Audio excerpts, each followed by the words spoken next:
ونصلی ونسلم علی رسولہ الکریم اما بعد فاعوذ باللہ من الشیطان الرجیم بسم اللہ الرحمن الرحیم فبدل الذین ظلموا قولا غیر الذی قیل لهم فانزلنا علی الذین ظلموا رجزا من السماء بما كانوا یفسقون صدق اللہ العظیم۔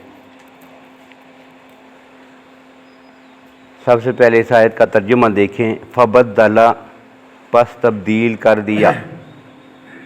سابقہ آیت میں اس بات کا ذکر تھا کہ انہیں شہر میں داخل ہونے کا حکم دیا گیا، ساتھ ہی انہیں یہ کہا گیا کہ ایک تو سجدہ کرتے ہوئے شہر میں داخل ہوں، اور دوسرا یہ بات کہی گئی کہ اپنی زبان سے یہ الفاظ کہیں خطتن، یا اللہ ہماری توبہ قبول فرما لے، ہم توبہ کرتے ہیں، ہم توبہ کرتے ہیں، یہ الفاظ کہتے ہوئے شہر میں داخل ہوں۔ نغفر لکم، ہم تمہارے گناہوں کو بخش دیں گے اور ان احسان کرنے والوں کو مزید اپنے فضل سے عطا کریں گے، یہ بات انہیں کہی گئی تھی۔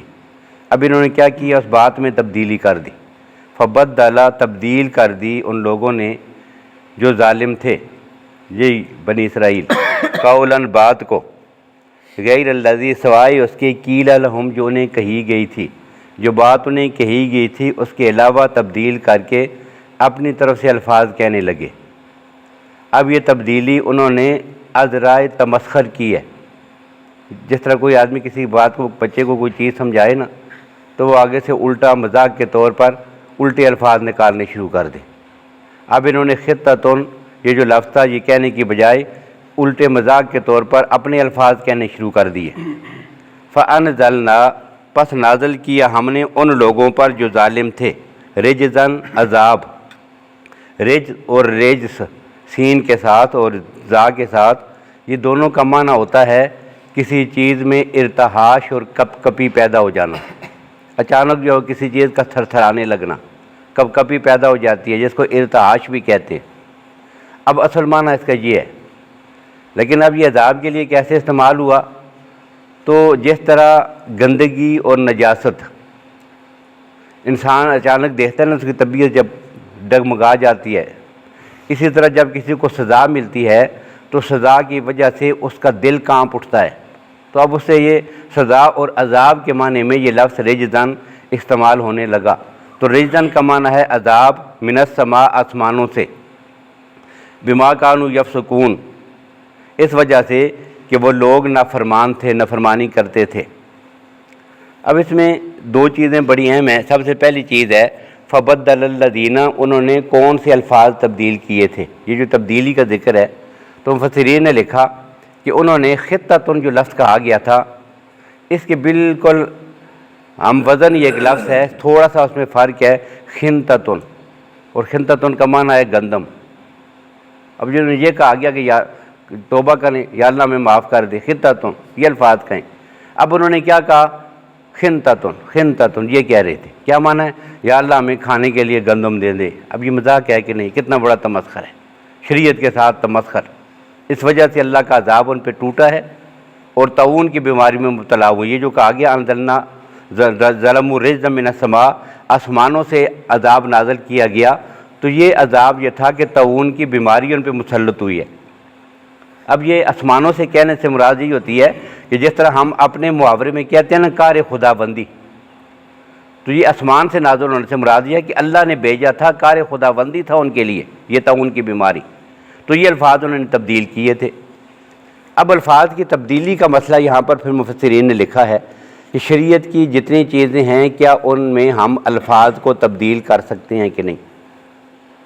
تو مفسرین نے یہ بات لکھی ہے کہ مسلمانوں کے پاس جتنی شریعت آج رب العالمین نے ان کو عطا کی ہے قرآن پاک اور حدیث کی صورت میں، اس میں تبدیل کرنے کا جو شرعی حکم ہے، تو قرآن پاک اور احادیث اور بہت ساری ایسی چیزیں کہ جو بنیاد اور اساس ہیں، ان میں لفظی تبدیلی بھی کرنے کی کسی کو اجازت نہیں ہے۔ مثلا بہت ساری چیزیں، اذان ہے ہماری، اب اذان کے الفاظ متعین ہیں، تو اذان کے الفاظ میں بھی اپنے طور پر تبدیلی کی اجازت نہیں ہے۔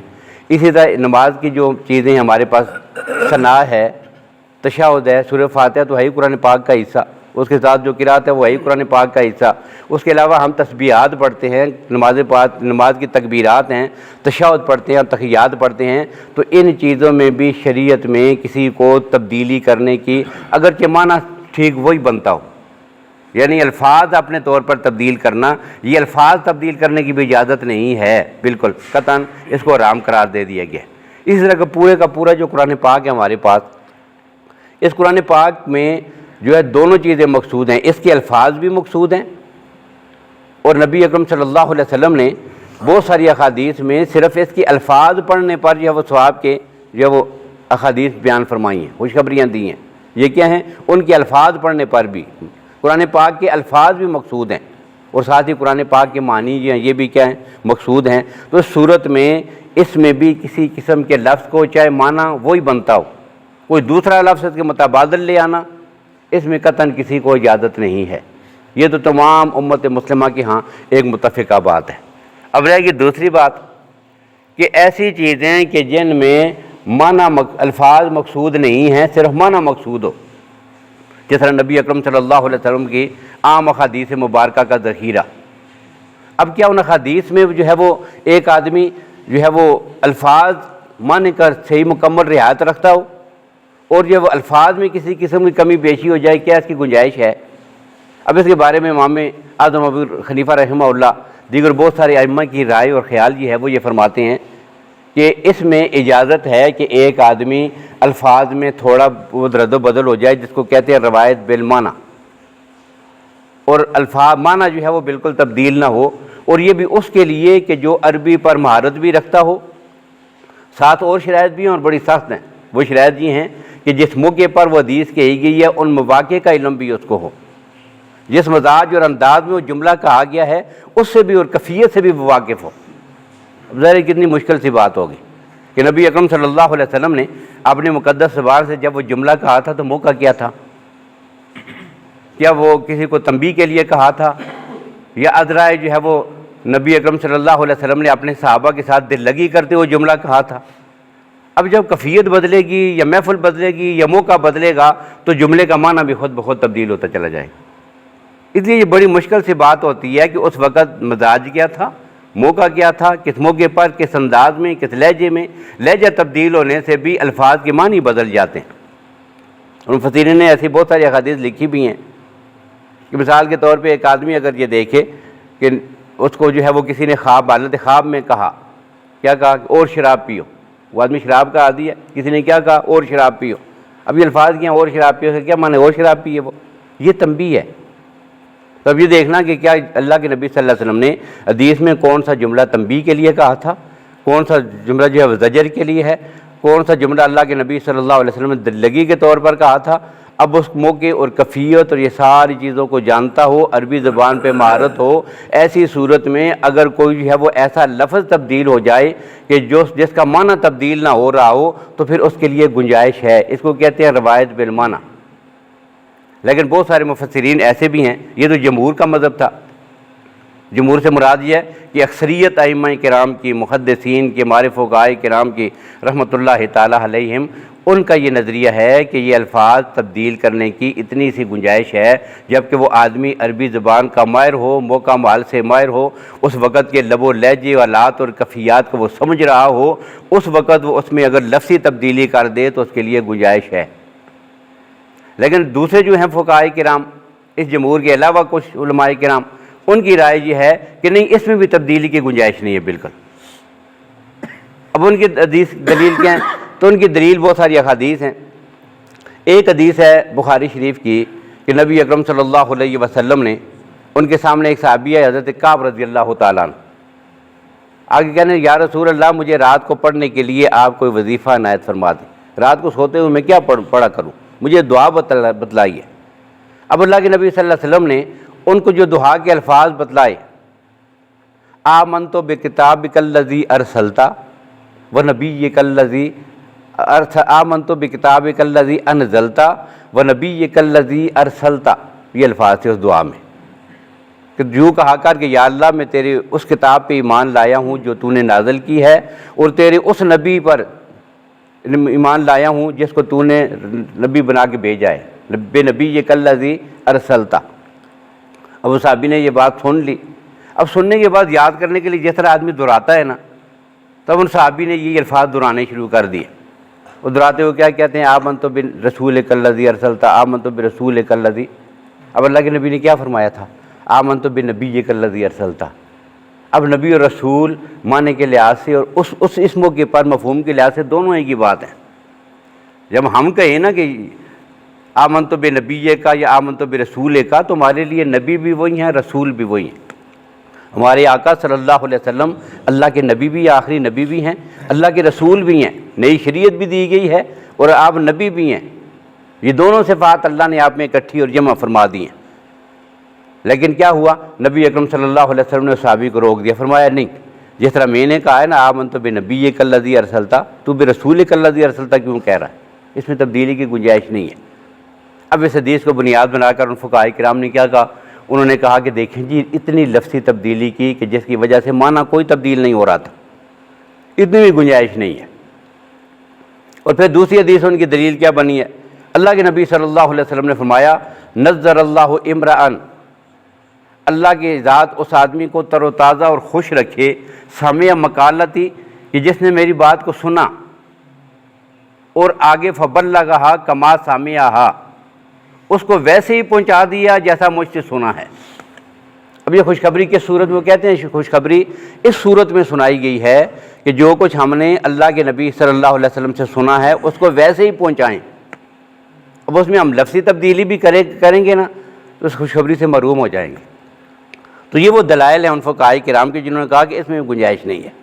لیکن جمہور نے جو کہا تھا کہ روایت بالمعنی، یعنی لفظی ایسی تبدیلی کہ جس کی وجہ سے معنی تبدیل نہ ہو رہا ہو، تو الفاظ میں تھوڑا بہت جو رد و بدل ہے اپنے لہجے میں صحابہ کرام اس کو جمع کر دیں تو اس کی گنجائش ہے۔ اب انہوں نے پھر ان احادیث کا جواب دیے ہیں۔ جواب یہ دیے کہ یہ جو تھا اللہ کے نبی صلی اللہ علیہ وسلم نے دعا بیان فرمائی تھی، تو یہ دعا کا ذکر فرمانا، چونکہ اللہ کے نبی صلی اللہ علیہ وسلم نے جو دعا بتائی تھی تو اس میں ساتھ جو ان الفاظ کے نبی اکرم صلی اللہ علیہ وسلم کے بتائے ہوئے دعاؤں کے الفاظ کے بھی اپنے خواص ہیں، ان کے اپنے فوائد ہیں، لہذا یہ فوائد اور خواص بھی مکمل طور پر بندے کو برکات تب ہی حاصل ہوں گی کہ ہم ان دعاؤں کو اسی صورت میں پڑھیں کہ جس صورت میں اللہ کے نبی صلی اللہ علیہ وسلم نے ہم کو بتا دیا۔ ایک بات یہ بیان فرمائی، اور دوسرا جو کہا کہ دوسری حدیث سے نظر اللہ امرأً، اللہ کی ذات اس آدمی کو تر و تازہ رکھیں، تو اس میں انہوں نے کہا کہ یہ وہی اصل معنی یہ ہے کہ اس حدیث کا معنی دوسرے تک پہنچا دے، مفہوم ذکر کر دے، تو تب بھی یہ فضیلت اس کو حاصل ہو جائے گی، یہ انہوں نے کہا۔ اور کہا کہ اس کی دلیل کیا ہے؟ تو انہوں نے کہا کہ اس کی دلیل یہی حدیث ہے۔ یہ دوسری حدیث دلیل کے طور پر جمہور نے پیش کی تھی نا، بلکہ ان فقہاء نے پیش کی تھی، جمہور نے اس کا جواب دیا ہے۔ اب اس کا جواب کیا دیا کہ نظر اللہ امرأً سمع مقالتی، یہ حدیث ہی صحابہ کرام سے مختلف الفاظ سے منقول ہے، اور یہ صرف ایک حدیث نہیں، بہت ساری احادیث ہیں کہ مختلف صحابہ کرام رضی اللہ تعالیٰ عنہم ایک ہی محفل میں ایک ہی جگہ پر بیٹھ کر جب صحابہ کرام رضی اللہ تعالیٰ عنہم سے آگے نبی اکرم صلی اللہ علیہ وسلم کی احادیث مبارکہ جمع کی گئی ہیں تو بہت ساری احادیث میں الفاظ مختلف آئیں گے۔ اب یہ کیا ہے؟ یہ روایت بالمعنی ہے، ایک صحابی نے اپنے الفاظ ذکر کر دیے، دوسرے آدمی راوی نے آگے اپنے الفاظ ذکر کر دیے، تو اس میں گنجائش یہ ہے کہ شریعت نے اتنی چیز کی گنجائش دی ہے کہ معنی تبدیل نہ ہو رہا ہو تو وہ موقع اور مزاج کے مطابق اگر الفاظ تبدیل کر دیں تو اس کی گنجائش ہے۔ اب یہ چیز تھی پہلی جی فبدل الذین۔ اب یہاں سے یہ بات بھی معلوم ہوئی کہ جب رب العالمین اور شریعت اس بات کا تقاضا کرتی ہے کہ ہم اتنی بھی تبدیلی نہ کریں اور اتنی سختی ہے شریعت میں، کیونکہ اس دین نے تعریف سے محفوظ ہو کر قیامت تک کے لیے رہنا ہے۔ اب اس کا راستہ کیا؟ یہی ہے کہ کسی قسم کی کوئی تبدیلی اس میں نہ آئے۔ اب جب تبدیلی کی اتنی گنجائش نہیں ہے تو پھر اپنی طرف سے عبادات کے نئے طریقے بنا لینا، بدعات ایجاد کرنا، آج ہم نے کیا کچھ نہیں کر لیا۔ یا تو صرف جو ہے وہ لفظ تبدیل کرنے کی گنجائش نہیں چھوڑی جا رہی، اس پر بات ہو رہی ہے، اور ہمارے یہاں طریقہ کیا ہے؟ دین کا پورا ڈھانچہ ہی ہم تبدیل اپنی مرضی سے کر رہے ہیں۔ شریعت اپنے گھر کی جو ہے وہ ہم نے بنائی ہوئی ہے اور اس سے خود تبدیلی کر رہے ہیں۔ عید اللہ کے نبی نے 2 متعین کی، ہم 3 بنا رہے ہیں۔ اللہ کے نبی اذان دے کے کیے ہیں، اس میں تبدیلی کر رہے ہیں، عبادت کے طریقے بتائے ہیں، اس میں اپنی مرضی اور طبیعت اور مزاج سے اور عاشقانہ انداز میں اس میں ہم نے تبدیلیاں کر دی۔ ساری تبدیلیاں ہوتی چلی جا رہی ہیں شریعت میں۔ ان کو کیا کہتے ہیں؟ بدعات۔ اور یہ بدعات اسی وجہ سے سب سے بڑا جرم ہے کہ یہ تحریف دین کا راستہ ہے۔ امام مالک رحمہ اللہ فرماتے ہیں من ابتدع بدعتاً، کہ جو آدمی کسی بدعت کا ارتکاب کرتا ہے، اس بدعت کو ایجاد کرتا ہے، فقط خان الرسالہ، وہ نبی اکرم صلی اللہ علیہ وسلم کی وہ جو ہے اس بات کا گمان کرتا ہے، فقط زعم ان محمدً قد خان الرسالۃ۔ اب اس آدمی کا گمان کیا ہے؟ یہ بتانا یہ چاہتا ہے کہ نعوذ باللہ اللہ کے نبی صلی اللہ علیہ وسلم نے دین کو پہنچانے میں خیانت کی ہے۔ اب اس سے بڑا جرم کیا ہوگا؟ کوئی آدمی یہ سوچ رکھے کہ میرے نبی نے پورا دین پہنچایا نہیں ہے، جو اصل دین تھا اس میں اذان دے یہ تھی، جو اصل دین تھا اس میں عیدیں جو ہے وہ اتنی تھیں، جو اصل دین تھا اس میں فلاں کام یوں تھا، تو اپنی طرف سے دین اور شریعت کے کام ایجاد کر رہا ہو، تو یہ تو رسول اللہ صلی اللہ علیہ وسلم کی مقدس ذات پر خیانت کا الزام نہیں وہ لگا رہا۔ فقط زعم ان محمدً قد خان الرسالہ، کیوں؟ اس لیے کہ اللہ تعالیٰ نے یہ فرمایا تھا الیوم اکملت لکم دینکم واتممت علیکم نعمتی ورضیت لکم الاسلام دینا۔ اللہ نے دین اور اسلام مکمل کر کے اپنے نبی کو دے دیا تھا۔ جب وہ مکمل تھا اور اللہ کے نبی نے یہ والی چیزیں نہیں بتائیں تو کیا پتہ چلا کہ اللہ کے نبی نے چھوڑ دی ہیں۔ اس لیے بدعات کا ارتکاب یہ اللہ کے ہاں اور نبی اکرم صلی اللہ علیہ وسلم کی مقدس نظر میں یہ بہت بڑا جرم تھا، تبدیلی کی گنجائش نہیں ہے۔ تو پہلی بات یہاں پہ کیا تھی؟ فبدل الذین، انہوں نے تبدیلی کی ہے، اس کی وجہ سے اللہ نے ان کو اپنی سزا میں پکڑا ہے۔ اور پھر جو ہے وہ ان پر طاعون کی بیماری نازل ہوئی، اللہ نے ان کو تباہ و برباد کر دیا۔ اور مفسرین نے یہ بات لکھی ہے کہ اس طاعون کی بیماری سے اس موقع پر بھی ان کے 70,000 افراد جنہوں نے یہ حرکت کی تھی نا، ان میں سے 70 آدمی جو ہے اللہ نے ان کو عذاب میں پکڑ لیا۔ اور ساتھ ایک بات اور بھی ہے، مفسرین نے اس کی طرف بھی اشارہ کیا کہ کچھ لوگ جب بیماری پھیلتی ہے نا تو اس میں کچھ لوگ ایسے بھی ہوتے ہیں کہ جو ان پر وہ عذاب نہیں ہوتا۔ اب یہ 70,000 مارگی ہیں، ان میں سے سارے ایسے نہ ہوں، کچھ اور بھی اس میں شامل ہو گئے ہوں۔ تو مفسرین نے لکھا کہ جنہوں نے یہ جرم کیا تھا ان پر یہ بیماری بطور عذاب تھی، اور جو ویسے ان کے ساتھ جو متاثر ہو کے کچھ لوگ جو دنیا سے چلے گئے تو ان کے لیے یہ بیماری شہادت کا ذریعہ اور سبب بن گئی۔ یہ ان کے لیے اس طرح کا عذاب نہیں ہے کہ جس طرح عذاب میں اللہ نے اس عام مخلوق کو پکڑ لیا تھا۔ تو بہرحال اس آیت میں اسی کا ذکر کیا گیا ہے۔ فبدل الذین ظلموا قولا غیر الذی قیل لہم، الفاظ تبدیل کیے تھے، عذرائے تمسخر کیے تھے، اللہ نے عذاب سے میں پکڑ لیا۔ کیوں؟ بما کانوا یفسقون، اس لیے کہ وہ اللہ کے حکموں کی نافرمانی کر رہے تھے۔ آپ پیچھے سے دیکھتے چلے آ رہے ہیں، جو حکم دیا جا رہا ہے اس کو الٹا ہی کر رہے ہیں، جو بھی حکم ملتا ہے اس کا الٹ ہی کر رہے ہیں، پھر مختلف قسم کے عذاب جو ہے ان پر مسلط ہو رہے ہیں۔ اللہ تعالی ہمیں اپنی نافرمانیوں سے محفوظ فرمائے۔